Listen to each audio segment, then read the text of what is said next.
KETV Newswatch 7, chronicling the stories impacting our community. Stories making a difference. Stories that matter to you.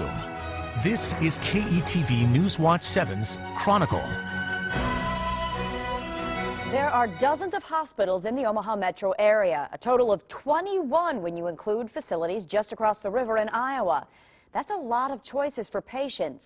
Two of the largest groups, Nebraska Medicine and Methodist Health Systems, have teamed up in the hopes of ultimately providing better care for everyone they serve, regardless of where you get treatment. Good morning, I'm Brandy Peterson. This is KETV Newswatch 7's Chronicle. And this morning we're taking an in-depth look at the Nebraska Health Network, which, as we mentioned, is a partnership between Nebraska Medicine and Methodist Health Systems. First, let's take a look at the numbers and give you a little history about this collaboration. Americans are living longer than ever before. Today, there's a record 54 million Americans over the age of 65 years old. And tens of millions are dealing with chronic conditions like cancer, diabetes, heart disease, hypertension, stroke, mental disorders, or pulmonary problems. According to the Kaiser Family Foundation, working Americans spent, on average, nearly $17,000 on health care. Of that, they contributed nearly $5,000, and their employer picked up the rest, just over $12,000. Now, despite having coverage, a recent Gallup survey found about 1 in 3 Americans say they've put off getting medical treatment because of the costs. And of those who said they delayed treatment in the past year, 22% said they put off seeing a doctor for a very or somewhat serious condition. That's double the number who have put off treatment for non-serious conditions. And that is where the Nebraska Health Network comes in. This is video from 5 years ago when Nebraska Medicine and Methodist first joined forces. Back then, it was known as the Accountable Care Organization. The goal to improve health care coverage and provide better patient care by reducing duplicate tests and improving communication between doctors. And I think that this is a huge step forward. As you've seen, whether health care reform comes about or not has nothing to do with the fact that this is a good idea. And the two institutions are going to collaborate and going forward to see if we can make health care better for our patients. And joining us now to tell us a little bit more about this unique partnership is Katie Hansen, Communications Director with the Nebraska Health Network. Good morning, Katie, and thank you for joining us. Good morning. Thanks for having us. We're excited to be here to tell you a little bit about our organization. And let's do that. Why did this come about? Was there anything that sparked a move that we need to join forces and do this? You know, that's a really good question. We joined forces back in 2010, and really I think that was the foresight of our administrators between both health organizations and our physicians with both health organizations that recognized that the healthcare landscape was changing, and that in order to be successful in the new environment, we'd be stronger together than we would be independently. So we should work collaboratively and come up with new solutions to be better taking care of our patients. I know often the medical community, no matter who you're affiliated with, doctors talk to each other, nurses talk to each other. Was it difficult to bring two competitors, let's say, together to do this? Oh, I would definitely say that there have been some challenges at getting everybody around the table. It's two different organizations, different practice styles between physicians. So definitely the early years were really focused on kind of getting those groups together and getting the conversations started between organizations that hadn't always had those conversations in the past. So really from 2010 up until 2014, that was kind of the core focus. Was getting the physicians around the table, starting the conversations, beginning how to work together, and building the infrastructure and putting into place the resources and the tools that those physicians would need to be successful. So definitely there were challenges, but I think overall everybody's very excited to work together and recognizes that we are stronger together, and so it's really turning out to be quite a fruitful partnership. So how does this help a patient? If you are diagnosed with a condition, how does this benefit that person? Really, it benefits patients in a variety of ways. One of the first and foremost ways is it's better access. You know, together, by joining together, we are a provider network of over 1,300 providers. So there's a variety of primary care physicians, specialists that are all getting around the table and talking about what's the best way to take care of our patients in the most cost-efficient manner. Quality is always at the forefront, but obviously we want to be delivering that quality and those high-quality outcomes in a cost-efficient manner. And so when you're breaking down those silos that have existed in the past, and you're having physicians sit around and talk about that and coming up with best practices, and then really spreading that out amongst the network, amongst those other 1,300 providers, you're getting better care delivered to patients throughout the community. I know I interviewed Jay Foreman several months ago with the Foreman Foundation, and they do a lot of work with diabetes patients. And he said that's a great example. It's not just that disease, but it affects your eyesight, it affects your feet. Exactly. So for a patient like that, how would they benefit from this? So diabetes is a perfect example. You know, oftentimes patients might end up in the hospital when their diabetes gets out of whack. But what this organization does is it's really taking a proactive approach to healthcare. So it's working with those diabetic patients throughout the year, monitoring their blood sugars, making sure they're getting their eye exams, their foot exams.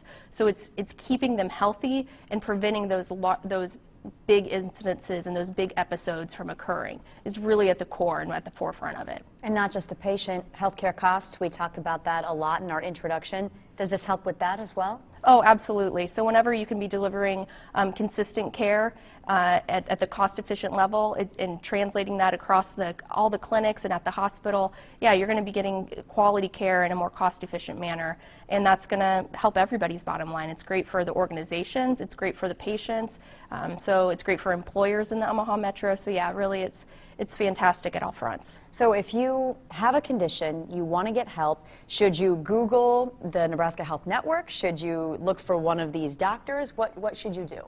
So the great thing is you're probably already getting that help. If you're affiliated, if you see a physician that's with Methodist Physicians Clinics or Nebraska Medicine, or we also partner a lot with a lot of primary care physicians that are community-based, there's a good chance they're already affiliated with our organization. And you could go to either bestcare.org, which is the Methodist website, or nebraskamedicine.com, and check to see, you know, is your physician there. And chances are we have partnerships with a lot of physicians, so there's a good chance your physician's partner.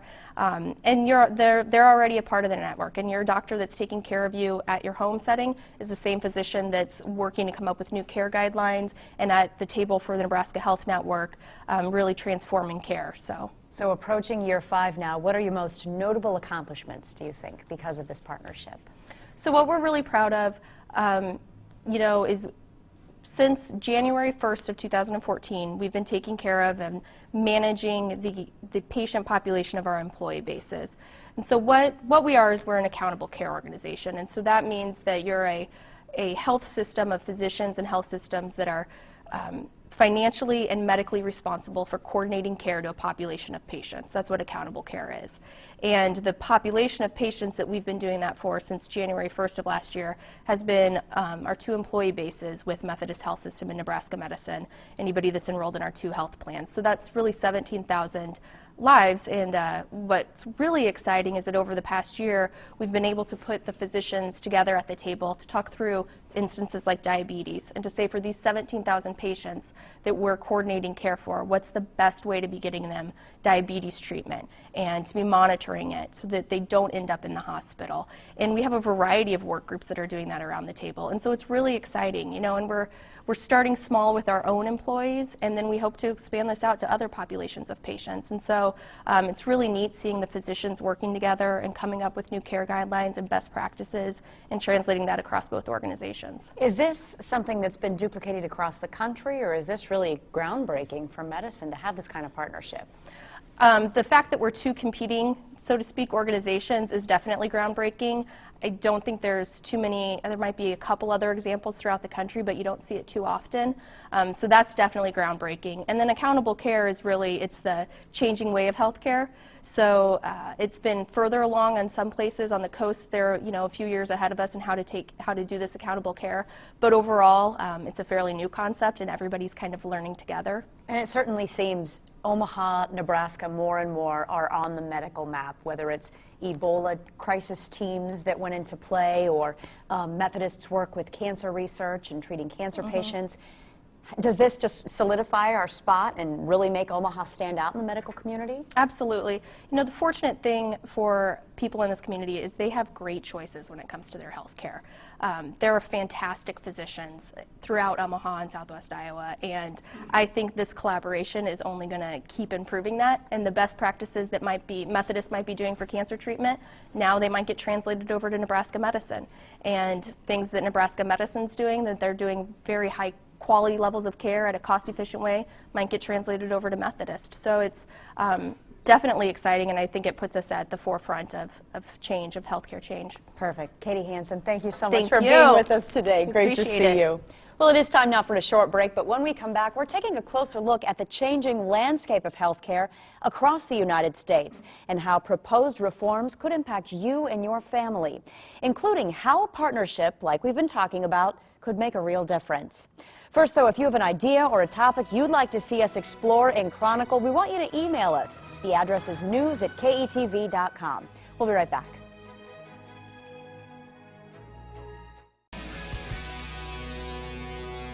Welcome back. You are watching KETV News Watch 7's Chronicle. This morning we have been talking about the Nebraska Health Network. It's a partnership between Nebraska Medicine and Methodist Health Systems. Joining me now are Levi Scheppers, Chief Administrative Officer for Nebraska Medicine, and Mark Burmester, who is the Vice President of Strategic Planning and Business Development for Methodist Health Systems. Gentlemen, thank you so much for being here. Thanks for having us. Well, Thank you. Katie told us a lot about what this is. What would you gentlemen like to add to that? Was there a reason that this partnership came about? Well, I think it's important, Brandy, to look at the real major changes nationally with healthcare reform, and that really can set the context for our discussion. I'd like to focus in three main areas. First, with the economics. Today, in 2015, annually, we're going to spend over $3 trillion on healthcare in the United States. It's projected by 2020 it will raise to $5 trillion a year.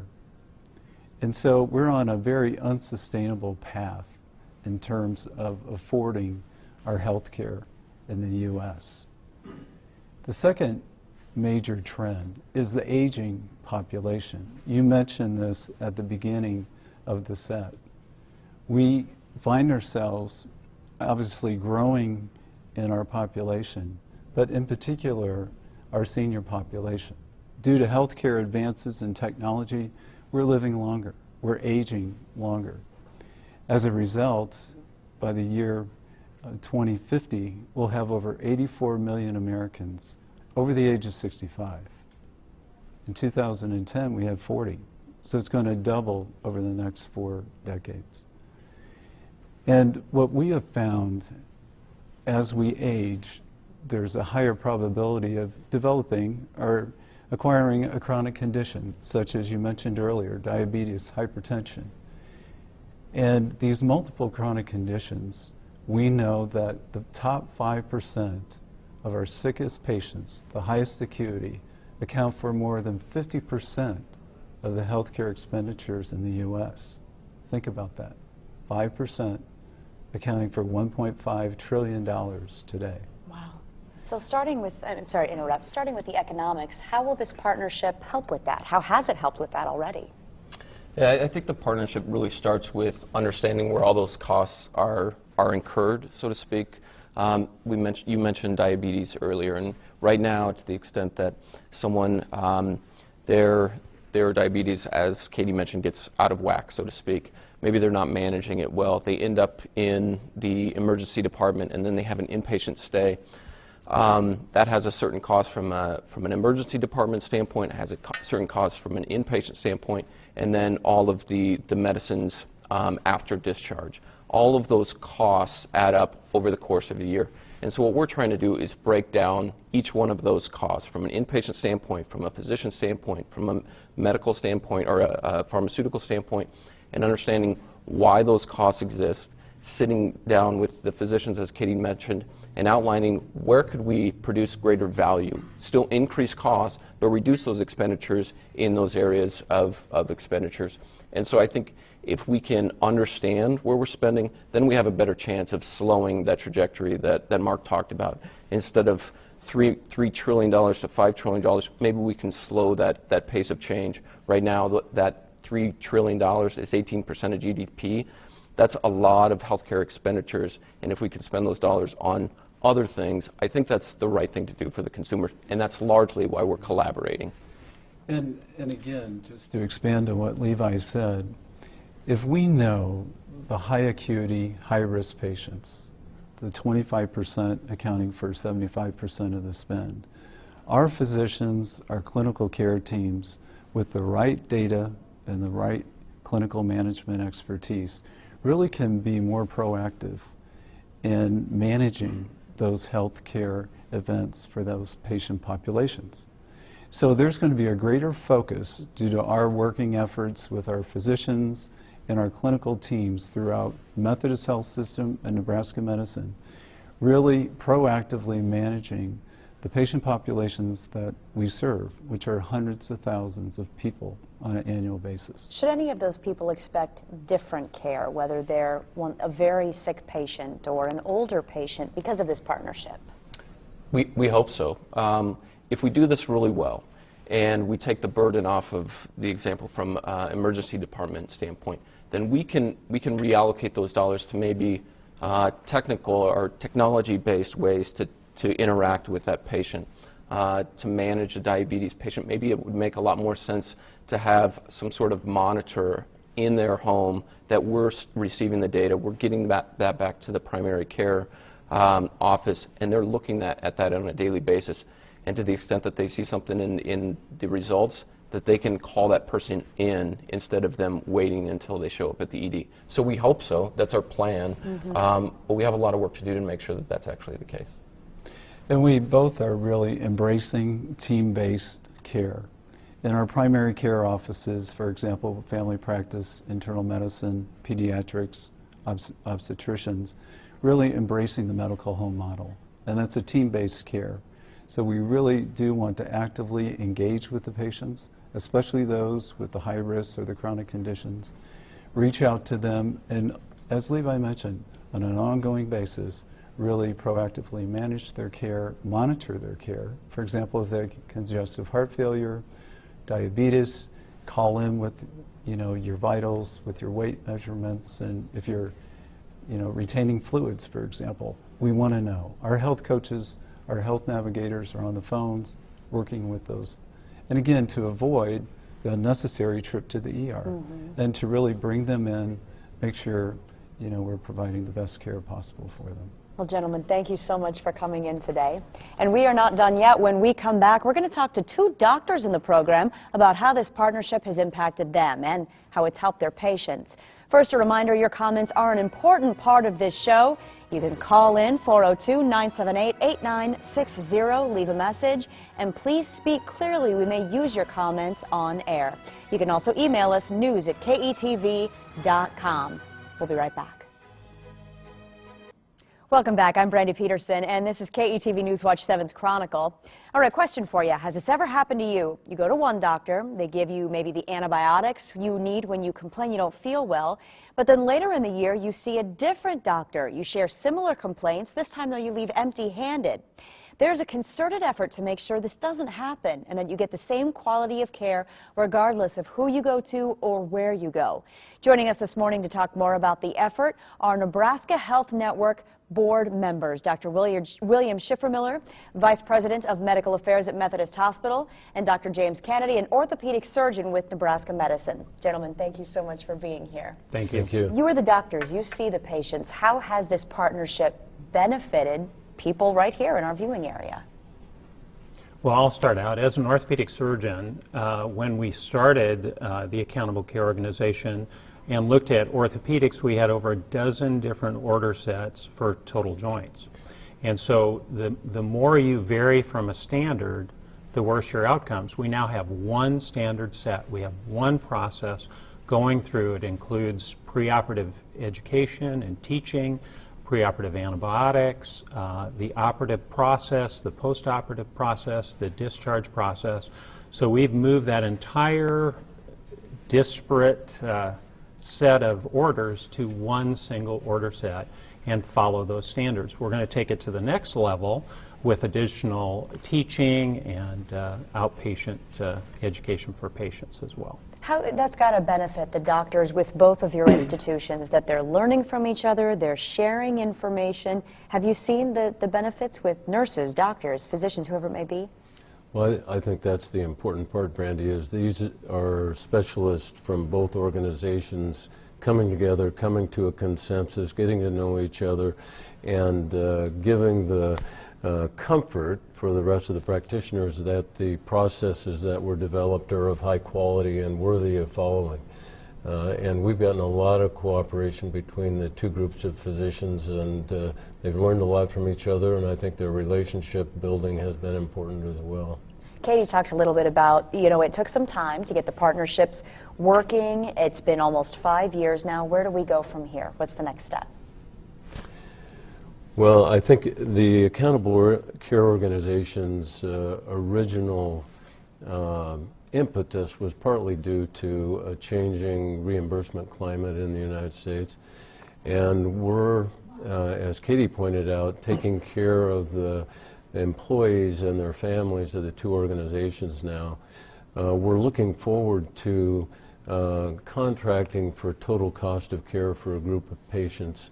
And I think until that happens, what you actually see as a patient in your experience won't change very much, and that's where it's going forward. And we heard from some of our guests that were just up here that they hope patients do see a difference. Have you heard that from the patients that you treat? Yeah, I think there's great opportunities to engage patients, and I think Mr. Schepper has referred to that. There's new technologies on the forefront, home metric devices, different ways of communication. All of these are changing right now. It's an exciting time because there's no rule book. And so we're doing pilots as we go, and I think the patients are going to benefit greatly from that. Is that frustrating for you as physicians sometimes when you're a surgeon, you've done this, you know what you're doing, and then there's kind of a new rule set about what the practices are, how we're all going to do that? Is there any frustration? No, I think it's great. We get together with groups we've never talked to before. So we have colleagues from other organizations who we learn from. So they have advantages that we never even thought of. We'll adopt those. We're in a meeting room not only with physicians, as we traditionally did, but with pharmacists and nurses and surgical people. So it brings a lot of people to the table, all with the same function of trying to improve care. And it's great fun. We're two independent groups, but we've really gotten along really well because of that. This seems like such a high-arching question, but it seems like sometimes when, in our position in news, we hear all of the bad stories, we see the healthcare costs rising, that it's just hopeless. We need to fix something. This really seems like there's some hope in this system, whether it's cutting costs, patient care. Do you guys feel that same level of hope as well? Absolutely. Yeah, I think that's the key to it, is changing the incentives of physicians so that they can do things in the most efficient way without having to have the current model, which is a face-to-face encounter with a patient. It inhibits some of the technologies that Jim talked about being incorporated because of a business model that's anachronistic. What would be the one thing, as we close out here, that you want people in our viewing area who watch this program, whether they have an illness or do not, to know about the Nebraska Health Network? That we are committed to changing the way we manage medicine, the way we communicate with patients, and to try and eliminate the gaps in care.